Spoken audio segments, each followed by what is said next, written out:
Bueno, este video da cuenta de la explicación para poder realizar el punto 1.3 del parcial, que busca y les pide a ustedes poder explicar el proceso de familiarización y extrañamiento dentro del conocimiento de la alteridad, ¿sí? En este proceso, en este punto tengo que explicar los tres momentos que explica Dhammatta. El primero, que tiene que ver con el uso de la cabeza, o sea, con las ideas que ustedes partieron desde el sentido común para decir: esta es la alteridad que yo elijo, y para mí es alteridad porque desde el sentido común lo poco que sé sobre esto es esto, esto y esto, ¿sí? O sea que serían las ideas previas. El segundo punto del proceso de familiarización y extrañamiento es explicar cómo llego a realizar la entrevista y qué pasa durante ese proceso de entrevista. Y el tercer punto habla de la praxis, del análisis. O sea, ahí en ese tercer punto tengo que describir si mi teoría previa, que partía del sentido común, es correlativa con la información que me dio la alteridad, ¿sí? De eso se trata el proceso de familiarizarse y extrañarse.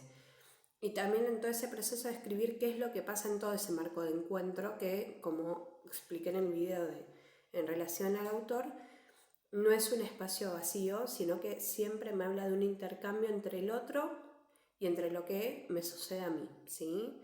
También tienen que tener en cuenta que para poder describir este proceso, que es como el núcleo central del parcial, tengo que dar cuenta de las ideas endocentristas con las que partía a conocer la alteridad. Entonces, ¿cuál es mi idea endocentrista? ¿En qué punto yo consideré que mi creencia, mi elección, mi práctica, mis cuestiones personales, supongamos, son superiores a la del otro para considerarlo alteridad, ¿sí? Eso también tiene que estar descrito en este punto del parcial.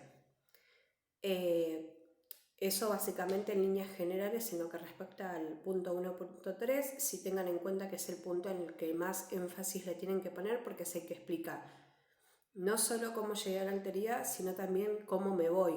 Es el que le da como el paso a la conclusión final del trabajo, ¿sí? Y por último, también tener en cuenta que cuando explique todo este proceso, tengo que tener en cuenta cuál es el proceso de aquello que habla Dhammatta y menciona como anthropological blues. O sea, ese proceso de melancolía entre lo que sé y entre lo que conozco, ¿sí? ¿A dónde me lleva ese espacio de entrevista? ¿A dónde me lleva la observación? Que me hace en algún punto reconectar con mis saberes